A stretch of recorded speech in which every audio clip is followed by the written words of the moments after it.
iPhone 15 series is gonna release in a few weeks. What if the headline said Apple increases the price of their Pro models by $200? Customers unhappy, reduced sales, bad PR, right? But Apple knows this. Instead, what if the headline said Apple announces a new premium iPhone model this year, starting at $1299? Gets Apple fans excited, more sales, great PR for Apple. That's exactly what Apple is going to do this year. Let's talk about it. The current generation iPhone lineup looks like this. The iPhone 14 and 14 Plus, 14 Pro and 14 Pro Max with $100 difference between each of them. The 14 and 14 Plus have exactly the same configuration and feature set except for the size. And the 14 Pro and 14 Pro Max have the same feature set except for the size. Due to inflation and shrinking profit margins, Apple wants to raise the price of their iPhone. One way is just to increase the price and get into bad PR. The other way is to simply introduce a new product at a higher price and gradually adjust the price of other devices so that it doesn't look so bad. Following this, Apple is introducing their new premium model called the iPhone 15 Ultra this year. Okay, what exactly is this iPhone Ultra? Why is this more expensive and what new features are you gonna get in this Ultra? First of all, Apple is rebranding their Pro Max model as the Ultra. That's right, there will no longer be Pro and Pro Max. Instead, it's gonna be iPhone 15 Pro and 15 Ultra. This kind of makes sense. Now it will be iPhone 15, 15 Plus, 15 Pro and 15 Ultra. Simple and clear. Here are 10 things we know about the iPhone 15 Ultra so far. Let's start with the obvious, the display size. We are used to this display size. 6.1 inches for iPhone 15 Pro, 6.7 inches for iPhone 15 Ultra. Apple is sticking to the same display size and resolution, and no surprise this year.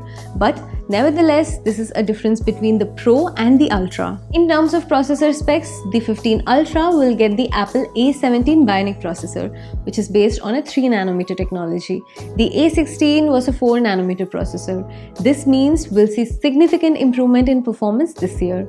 The A16 will come to the iPhone 15 Pro, but one differentiator is the Ultra might get an increased 8GB RAM versus 6GB on Pro. So the 15 Ultra will be snappier, will be able to easily handle large apps like Lightroom and keep more apps in memory. Next, bezels. The iPhone 15 Pro and 15 Ultra are getting thinner bezels this year, but the iPhone 15 Ultra is expected to have even thinner bezels than the 15 Pro model. In fact, some rumors state that it will have the thinnest bezel of any smartphone in the world at 1.55mm. Currently, the thinnest bezel phone is Xiaomi 13 at 1.8mm. The 15 Ultra will really make it feel like a premium device in your hands. The iPhone 15 Ultra will also come with a titanium body versus the stainless steel on the 15 Pro. Titanium is much stronger and durable than the stainless steel, giving that premium look and finish. You might have already seen this trend with the Apple Watch, where the Apple Watch Ultra comes with a titanium frame while the Series 8 comes with a stainless steel body. Now we know how durable and strong titanium is through the Apple Watch Ultra, and glad it's coming to iPhone 15 Ultra. The 15 Pro might stick to a stainless steel frame. We also know that all iPhone models are moving to USB-C this year, but not all USB-Cs are made equal. The iPhone 15 Ultra is rumored to get Thunderbolt 4 port. This means the Ultra will support a whopping 40 Gbps. This will be really useful for transferring ProRes videos out of iPhones. The regular iPhone 15 and 15 Plus, though they get USB-C, seems like they will still stick to the USB 2.0 speed, which is around 480 Mbps. It's not clear what speeds the 15 Pro will be getting. My assumption is they might get somewhere around 20 Gbps to differentiate itself from the 15 Ultra. For so long, iPhones had very slow transfer speeds due to Lightning, and it's finally good to see Thunderbolt ports coming to them. Next, the camera system will be a big upgrade on the 15 Ultra this year, especially the zoom lens. Currently, the 14 Pro Max supports up to 3x zoom, but the 15 Ultra might get a 3x to 6x periscope zoom lens system. This means they can optically zoom from 3x to 6x with moving lenses. Samsung S23 Ultra already has 10x periscope zoom. iPhone is catching up in this case, but 6x will be a significant step up. This is reserved only for the 15 Ultra, and 15 Pro might not be getting this feature. Some leaks also suggest that there could also be a new sensor for main camera from Sony. Apple is planning to use the Sony IMX903 48 megapixel sensor this year on the iPhone 15 Ultra. This is a 1/1.4-inch sensor, which is the largest iPhone camera sensor to date, which means there could be a significant improvement to low light photos. I am personally super excited for the camera improvements, and this could be that one feature which makes me get an iPhone 15 Ultra over the Pro. Next, an important feature, 8K video recording. The Ultra might be getting it this year. 8K video recording requires at least a 33 megapixel sensor to record. Last year, the iPhone 14 Pro got an upgraded 48 megapixel camera sensor which could technically record at 8K, but it did not come to the iPhones. This year, with a faster 3nm processor and increased 8GB RAM, 8K video recording could come to the iPhone 15 Ultra. Although there is technically nothing preventing the iPhone 15 Pro from getting the 8K video recording feature. I'm guessing this is one more feature Apple could be reserving for the iPhone 15 Ultra. Usually, Apple reserves a special color to differentiate the Pro models from their regular iPhone lineup, like the Pacific Blue on the 12 Pro, Alpine Green on the 13 Pro, Deep Purple on the 14 Pro. This year, we know the colors reserved for the Pro series, where there is a deep blue color and a lighter grey color. My guess is one will be reserved for the 15 Pro and one for the 15 Ultra.